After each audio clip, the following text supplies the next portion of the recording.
No, pumps for your feet, brown pump, size 9. You are having me on. You are definitely having me on. Welcome to WatchMojoUK, and today we're looking at the all-time best sketches from Ronnie Barker and Ronnie Corbett. Complete the following quotation about Mrs. Thatcher. Her heart may be in the right place, but her... Charlie's aunt. Correct! Before we begin, we publish new content every day, so be sure to subscribe to our channel and ring the bell to get notified about our latest videos. Number 10. TV symbols. Now, this symbol means that the program you're watching is unsuitable for certain people. So, if you're certain people, switch off. Years before Channel 4's infamous Red Triangle initiative, the Two Ronnies satirised broadcasters' love of using obscure symbols to warn people of anything and everything and the true motivations behind their cryptography. This symbol means that the program coming up is going to be a little bit naughty. This one means that we haven't said the program's going to be naughty, but it will be just the same, so we'll get a nasty shock. But really, it's all a vehicle for some phenomenal wordplay and visual puns, the Two Ronnies trademark, which we'll be seeing a lot more of. They go from abstract primary school shapes to elaborate puns to the implementation of road signs as a last resort to warn audiences about what's coming up. But for those who are offended by the knickers symbol itself, we simply add these, which means, of course, danger, knickers ahead. It's almost enough to make you switch off the television set entirely if you didn't run the risk of missing the rest of the sketches. This symbol here means that Mrs. Whitehouse has phoned in, and she's fuming. This one means that she's beside herself. Number 9. Sweet shop sketch. I don't like the pink ones.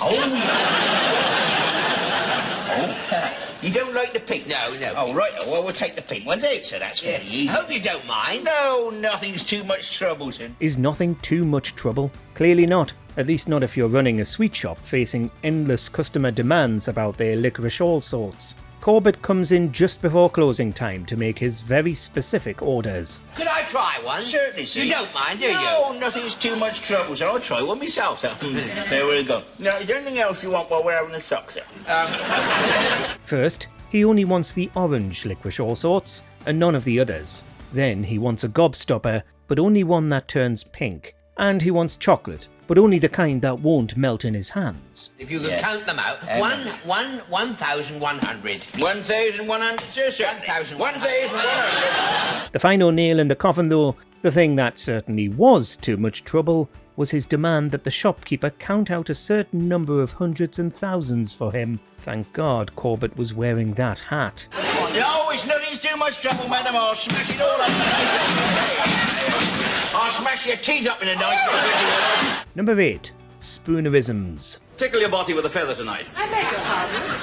I said particularly grotty weather tonight. Oh, yes. Always fertile ground for comedy, this sketch relies entirely on the fast delivery of Spoonerisms. That's phrases where sounds are switched around. Ronnie Barker walks into a pub and starts bothering the landlady with increasingly lewd remarks that he consistently passes off as just being a slip of the tongue. If you don't mind my saying so, you seem to be saying things other than what you say you're saying, if you see what I mean. Ah, well, that's moustache, you see. It tends to muffle my voice somewhat. He then starts bothering Corbett, just there for a quiet drink with a young woman. Then they both start doing it, speaking in code about whether Corbett's trying to seduce his new secretary. So this is your secretary, what? Yes. We're working late at the office. Going back for a squeeze and a cuddle? Yes, going back the VATs in a muddle.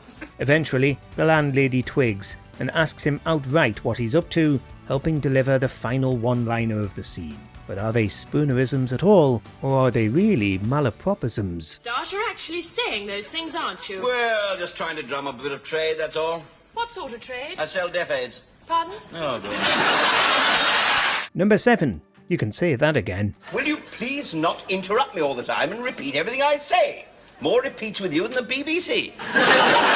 More expert wordplay. Corbett's here playing Arthur Wilkins, the man who repeats everything. They get into debating the frustrations of a conversation where one person is always repeating everything. But there's something to be said about the way we often do have conversations like that, repeating things with a slightly different inflection to show that we agree. Betty Botter bought a bit of butter, but she said this butter's bitter. If I buy a bit of better butter, it will make my bit of bitter butter better, so she bought a bit of better butter, and it made a bit of bitter butter better. Corbett then explains that he has a medical condition that forces him to repeat only a certain number of phrases, while Barker tries to trip him up with some extremely long tongue twisters Corbett has to copy. Sometimes I only repeat things twice. You're a fraud. I'm not talking to you. And just when you think they've reached the punchline, another layer gets added. This man is a fake. This man is a fake! Oh, my God. They're all doing it. They're all doing it. Number 6. Swedish made easy. Instead of putting thus hello, we put thus L-O. If you've ever wanted to learn Swedish, this is the place to be. In this sketch, they parody Swedish accents by recreating them with letters. L-O. L-O. Corbett comes into the imaginary restaurant to demonstrate his Swedish pronunciations, and they talk about whether there are any eggs and ham available, with Barker lying and saying there's no ham, despite the waitress carrying it around. F-U-N-E-X. S-B-F-X. F-U-N-E-M. 9. It's another confounding linguistic journey that leaves you scratching your head and wondering how they broke English down into its composite parts and turned it into this surreal sketch in the first place, where all the jokes are just letters and numbers. Y-F-N-U-N-E-X. I-F-E-10-M. Silly cow.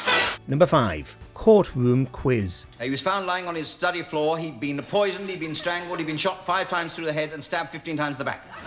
Correct. And what was the conclusion of the police? He was dead.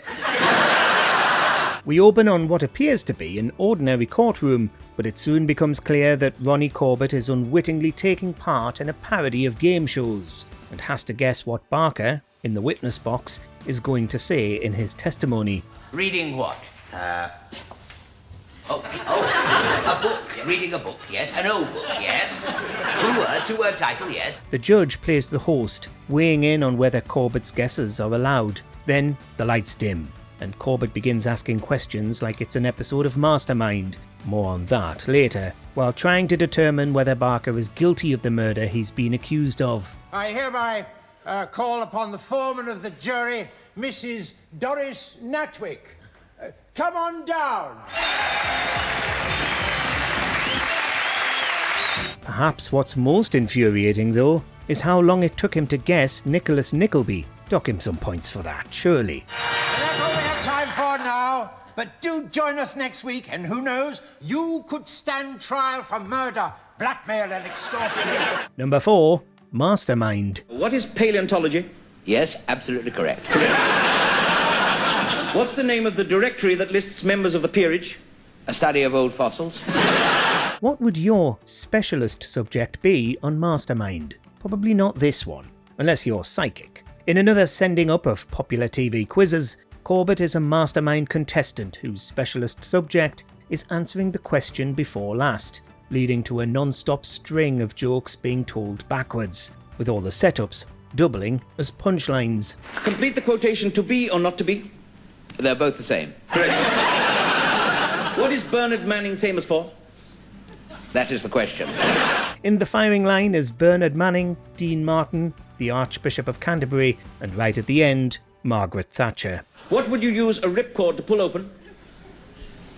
Large flies. What sort of a person lived in Bedlam? A parachute. Correct. What is a jockstrap? A nutcase.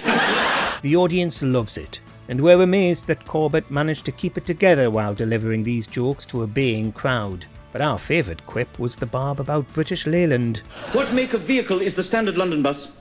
A singer. Correct. In 1892, Brandon Thomas wrote a famous long-running English farce. What was it? British Leyland.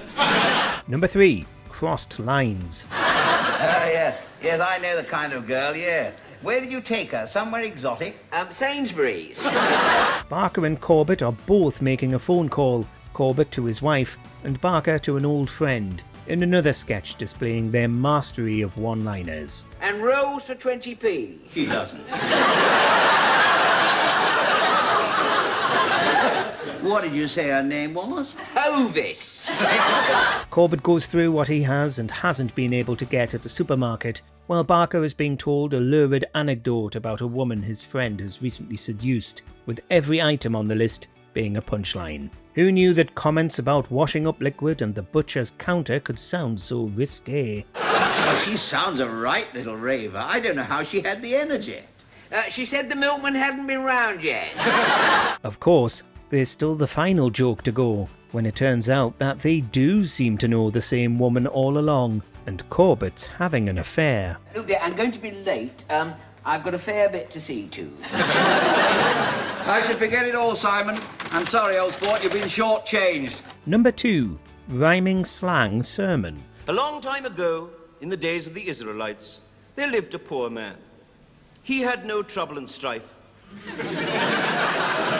She had run off with a tea leaf some years before.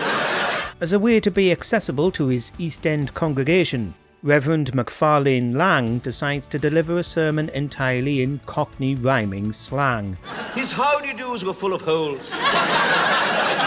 And his coat was very Westminster Abbey. It would be all too easy for Barker, who performs this sketch solo, to rely solely on the juxtaposition of working-class slang with an authoritative vicar, so of course, he doesn't do that. His story gets more and more elaborate, until his protagonist encounters a Richard III in the road. He saw, on the pavement, a small brown Richard III.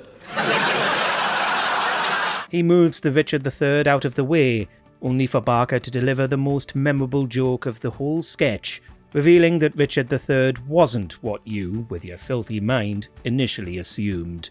The man took it and went on his way, and the Richard III flew back to its nest. Number 1. 4 candles. 4 candles. 4 candles. Who knew that a simple conceit about homophones would spawn one of the greatest sketches in British comedy history? Well, there you are, 4 candles. No, 4 candles. Handles for forks. Ronnie Barker's playing an ordinary man who just needs to pick up some bits and pieces. But everything he says is confounding to Ronnie Corbett. Even though you know that everything he says is going to result in the wrong thing, you'll struggle just as much to figure out what he's really asking for. Sore tips. Sore tips.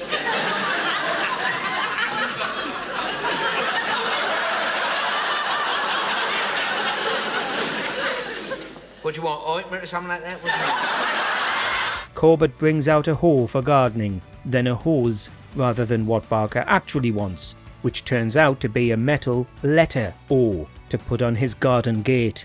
How many do you want? No, tins of peas. Corbett eventually sees the final item on the list and throws in the towel, leaving someone else to deal with his troublesome customer. Right. How many would you like? 1 or 2? Let us know in the comments which memorable sketches we should include in the top 20.